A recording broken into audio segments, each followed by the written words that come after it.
no. मैं कौन judgemental हूँ? क्यों no? It's my turn to speak. I have not spoken. And I need 20 seconds. Sir बोल लीजिए।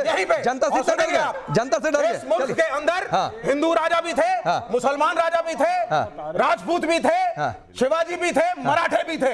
सबका कंट्रीब्यूशन है इस मुल्क की विरासत में। तो सब में कमियां थी, सब में खूबियां थी। तो मुगलों की बात कहां से आ गई? मुगलों की बात करो। ये एजेंडा है, ये एजेंडा है। एक पूछेंगे, मुझे बोलने दीजिए। ये पूछेंगे, एक महिला को सुनिए। अरे एक महिला को सुनिए, विवेक श्रीवास्तव। विवेक एक महिला को सुनिए। पिक्चर चालू करो बे।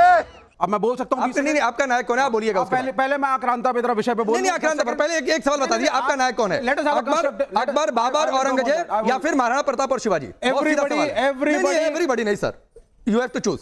Nobody can choose. क्यों? How can you choose? यानी अकबर, बाबर, औरंगजेब, महाराणा प्रताप, शिवाजी सब आपके लिए अच्छे थे, बाप अच्छे थे, नाना अच्छे थे। आपके दादा अच्छे थे, बाप अच्छे थे, नाना अच्छे थे। आपके दादा और बाप होंगे, हमारे दादा और बाप नहीं थे। औरंगजेब नहीं है। क्या बात है? आपके दादा होंगे, आपके बाप होंगे, हमारे नहीं है। मतलब बात से नहीं, एक मिनट विवेक श्रीवास्तव, ये देश जरूर देखे, ये देश, एक मिनट आ रहा हूं आप लोगों के पास भी, ये देश जरूर देखे कि विवेक श्रीवास्तव से मैंने सिर्फ एक लाइन कहा कि अकबर, बाबर, औरंगजेब महान या फिर महाराणा प्रताप और शिवाजी महान, तो ये कह रहे हैं कि आप चूज दीजिए, चूज करिए कि आपके बाप दादा महान थे कि आपके नाना महान थे।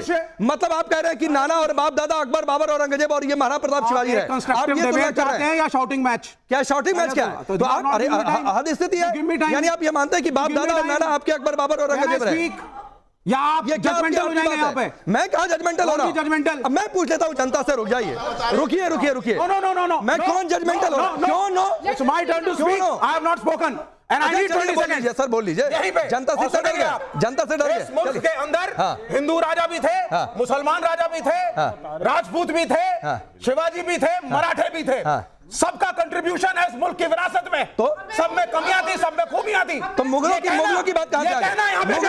मुगलों की बात करो। ये एजेंडा है, ये एजेंडा है। एक पूछेंगे, मुझे बोलने दीजिए। एक महिला को सुनिए। अरे एक महिला को सुनिए, विवेक श्रीवास्तव। विवेक एक महिला को सुनिए। 5 फुट 6 इंच के अकबर, 7 फुट के महाराणा प्रताप, 1-1 लाख पब्लिक लेके आते थे, तब भी वो वीर राजपूत इतनी बहादुरी से लड़ते थे। आज तक अकबर आमने सामने नहीं लड़ा महाराणा प्रताप के, सिर्फ पीछे से ही गोटियां चलते रहे। आप कैसी बात करते हो? हमें चाहिए शिवाजी जैसा बुद्धिमान, दूरंदाज, और महाराणा, अब आप चुप रहिए, महाराणा प्रताप जैसा वीर। इतिहास नहीं बदला जाना चाहिए। जो शासन करता है आपको बहादुर बताता है। हम इतिहास जानने का हक ठीक है, आप कुछ कहना चाह रहे हैं? बोलना चाहूंगा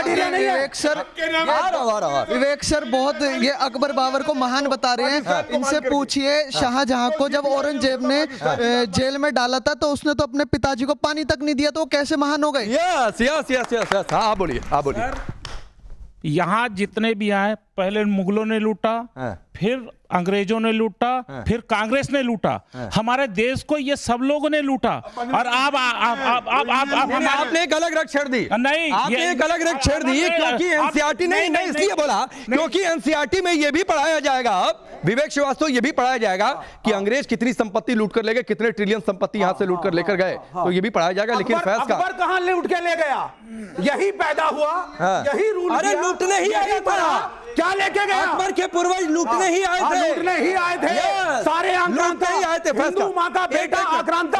हिंदू माँ का बेटा था कि बाबर, अकबर, औरंगजेब महान या फिर महाराणा प्रताप, शिवाजी महान, ये बाप दादा तक चले गए कि बाप दादा नाना में चूज करिए कौन महान। ये इसलिए गए हैं वहां तक क्योंकि इनके जो पितामह है उनका नाम है मानवेंद्र नाथ राय, और मानवेंद्र नाथ राय ने कश्मीर को भारत से अलग करने की साजिश की थी। इतनी इनकी आक्रांताओं के प्रति सहानुभूति है कि जो वो विचारधारा लेकर आए उसके तहत पाकिस्तान भी बना कर दो और कश्मीर को भी भारत से अलग करो। एम एन रॉय का भी सर्च करके देखना। दूसरी बात, कौन महान था मैं बताता हूं। जो 5000 स्त्रियों को अपने हरम में रखता है, टेक्निकली शादी नहीं कर सकता, तो सोच लीजिए वो क्या होगा। वो अकबर महान था या छत्रपति शिवाजी महाराज गौहर बानो को ससम्मान वापस करते हैं कि आप मेरी माता समान है, उस स्त्री को अपने घर में उन्होंने नहीं रखा। तो छत्रपति शिवाजी महाराज महान है, ना कि ये अकबर महान है। और मैं बताऊं, 4 साहबजादों को कत्ल करने वाला वो मंगोल औरंगजेब, मुगल मत कहिए भैया, इनका असली नाम मंगोल है, इनको सजाने के लिए मुगल कहा गया है। ज़ियाउद्दीन बर्नी लिखता है ये जिंदगी में कभी नहीं नहाते थे, इनका फेवरेट ड्रिंक था मानव का रक्त, ये मानव का रक्त पीते थे। ये सब क्या हो रहा है? ये कौन सा इतिहास है भाई साहब? मानव का रक्त खाना ले, अरे हमारे पास कपिल जी इन लोगों ने गुरु तेग बहादुर जी को, ये शीशगंज गुरुद्वारा क्या है, गुरु तेग बहादुर जी का शीश वहां पर अलग किया गया था। ठीक। चार और सूफी सरमत की दरगाह आज भी जामा मस्जिद की सीढ़ियों पर मौजूद है, केवल इसलिए कि वो उपनिषद का समर्थन करते थे। ठीक है, आऊंगा एक टिप्पणी और आपकी, फिर रिजवी साहब और नाजिम आपके पास आता हूं। कपिल जी एक मिनट नहीं है, ठीक। बाबर औरंगजेब को इतिहास से खत्म करो, छत्रपति एक और निर्देश जारी हुआ था महाराणा प्रताप को। फैज खान, एक और निर्देश जारी हुआ था 1982 में। 1982 में मध्यकाल को हिंदू मुसलमान संघर्ष के तौर पर ना दिखाया जाए, तो क्यों ऐसा निर्देश था कपिल?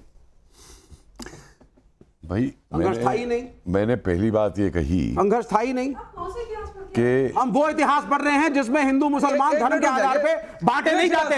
विवेक श्रीवास्तव एक मिनट आप लोग रुकिए। नहीं एक मिनट आप लोग रुकिए। मुसलमान राजा है, मुगल राजा है तो खराब है, आक्रांता है, हिंदू राजा तो शाबाश। विवेक भाई लगातार चिल्लाने से आप अपना नैरेटिव थोड़ी रिसर्च कर लेंगे, सबको बोलने दीजिए, डेमोक्रेसी है, बिल्कुल आप संविधान की बात नहीं करेंगे। नहीं तो हम बोलने दीजिए सर, कम्युनल दंगे भी ना होना, ये सब सुनकर बोलने दीजिए, ध्यान रखना चाहिए ना थोड़ा। ये ऐसा ही नैरेटिव है जैसे 47 के बाद ये चला दिया गया कि इस देश को आजादी सिर्फ कांग्रेस ने दिलवाई।